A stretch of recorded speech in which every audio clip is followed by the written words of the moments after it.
earth will be covered in injustice and in wars and in battles. And you see that today, mankind is becoming more and more unstable and unhappy and miserable and in difficulty and in turmoil. And when the earth is covered with injustice as it is going towards that direction, the Prophet ﷺ gives us the glad tidings of a righteous ruler who will come. A lot of the scholars agree that the first of the major signs will be the Mahdi. Al-Mahdi, literally in Arabic, Al-Mahdi means in English, the awaited one and the anointed one. So the chosen awaited one. The Prophet ﷺ says he will fill the earth up with justice and peace as it was filled with oppression and wrong. And with regards to this ruler, 1,050 ahadith have been narrated, of which 4 are sahih. His name is Muhammad. You'll find this hadith in Sahih Muslim. Rasul ﷺ says, his name is like my name and his father's name is like my father's name. So his name is Muhammad, the son of Abdullah. And he resembles the Prophet ﷺ not in his physical form, but in his character. Allah said about the Prophet Muhammad ﷺ, وَإِنَّكَ لَعَلَى خُلُقٍ عَظِيمٍ. You, O Muhammad, are on an amazing character. This is Allah witnessing to this. So his character is perfect. This man, Al-Mahdi, will resemble the character of the Prophet ﷺ. And this is part of the beliefs of the Ahlul Sunnah, that a person will come who will be from the lineage of the Prophet ﷺ. The Rasul says, Al-Mahdiyu min itrati min waladi Fatima. The Mahdi is from my lineage, as in from my progeny, from the children of Fatima. And he said, he will rule and lead the Muslims until he transforms the world. يَمْلَأُهَا عَدْلًا كَمَا مُلِئَتْ ظُلْمًا وَجُورًا. He will fill it with justice and peace as it was filled with injustice and tyranny. So how many years did it take for the world to be in this terror and tyranny now? Al-Mahdi, in only a little while, in a short span of time, by the help of Allah, with his knowledge and with his ability, will change this state of the whole world from injustice to justice, from tyranny to peace, just as it was filled the other way. So the balances will be returned. Ali radiyallahu anhu says, Al-Mahdiyu minna ahl al-bayt. The Mahdi is from us, from the family of the Prophet. Yuslihuhu Allahu fi layla. Allah Rabbul Izzah will prepare him for the office of leadership in one night. So the Mahdi doesn't know he is the Mahdi. In one night Allah will transform him. The ahadith mention that a king will die in the Arab Peninsula, and the sons of a king will fight and quarrel over leadership. And to avoid this quarrel, this man, Muhammad ibn Abdullah, will leave Medina in secret and go to Mecca, because he doesn't want to be involved in the conflict, nor does he want people to turn towards him.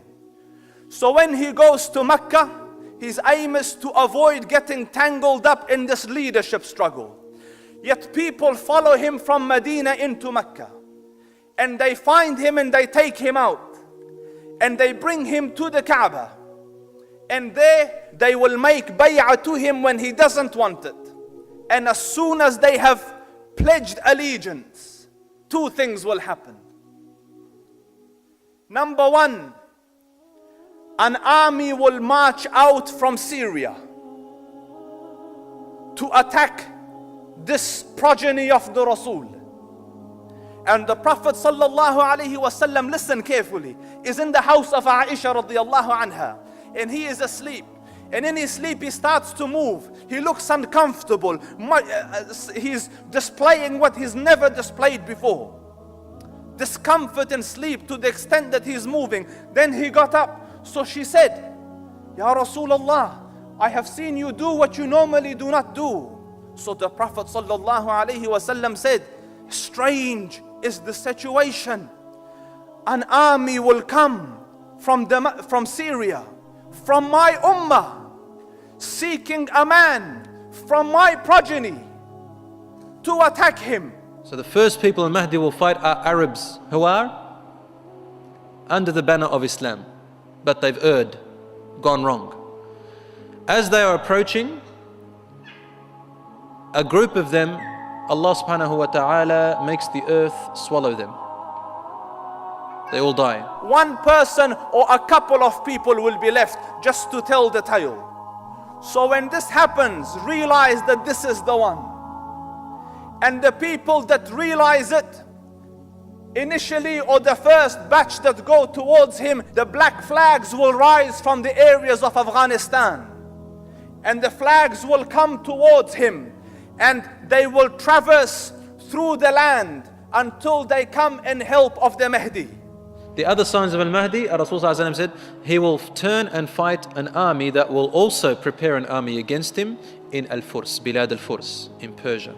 Persia those days, today is known as Iran. Whether it will still be Iran that time or not, only Allah subhanahu wa ta'ala knows. But Rasulullah told us in the Sahih Muslim that they will be an army from Al-Furs, will also prepare themselves to fight Al-Mahdi. He said he also wipes them off, meaning he destroys them. They have no more power. He disarms them. They no longer have any authority or ability. That's the second army. That's the second sign.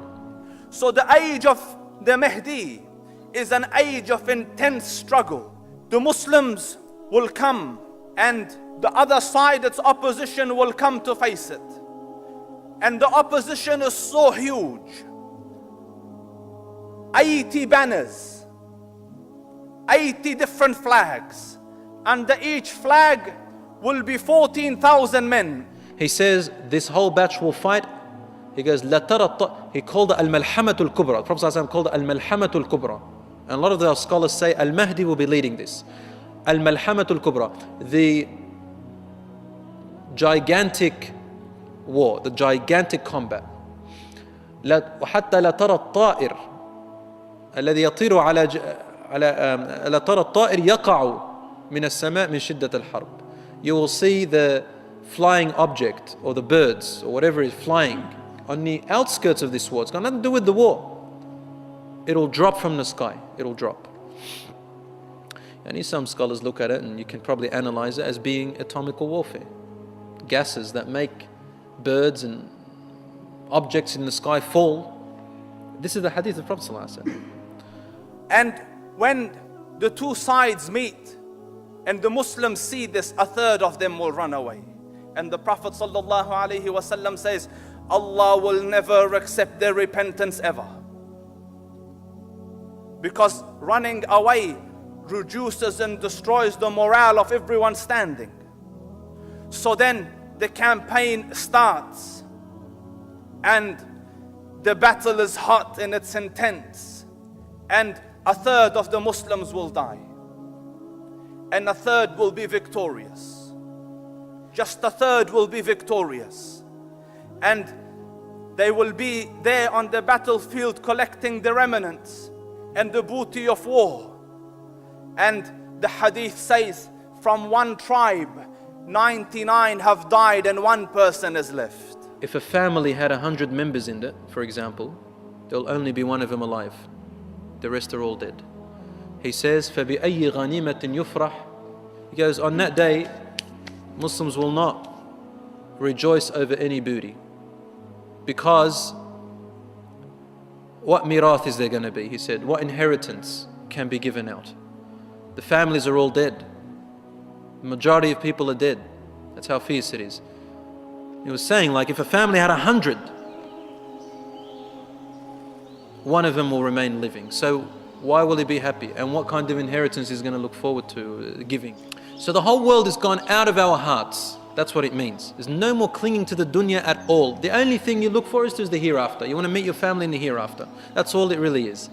And it's unfortunate that Allah subhanahu wa ta'ala has to take out forcefully this world from our hearts. The love of this world, the materialism, as it has crept into our hearts today, a lot of the people. So you would think after such a calamity, after such a colossal engagement, or what is referred to in the books that preceded us as Armageddon, as they have just become victorious and are collecting the things of the battlefield, a voice will come out to them that, O Muslims, the Dajjal has come in your lands. Go back to your family and your homes quickly, for a Dajjal has appeared. A Dajjal, commonly known as Antichrist in the Bible. And the first of the alamatul kubra, the first of the major signs, is the advent of the Dajjal or the Antichrist. So the Imam al-Mahdi will send 10 people, 10 riders, to go and investigate and scout, see if the news is correct. And the Rasul says, Salawatu Rabbi wa salamuhu alayhi, I know their names, and I know the names of their fathers, and I know the color of their horses. They will be the best riders of the day. So they will go and see the calamity has come. The Dajjal has come. Who is this Dajjal?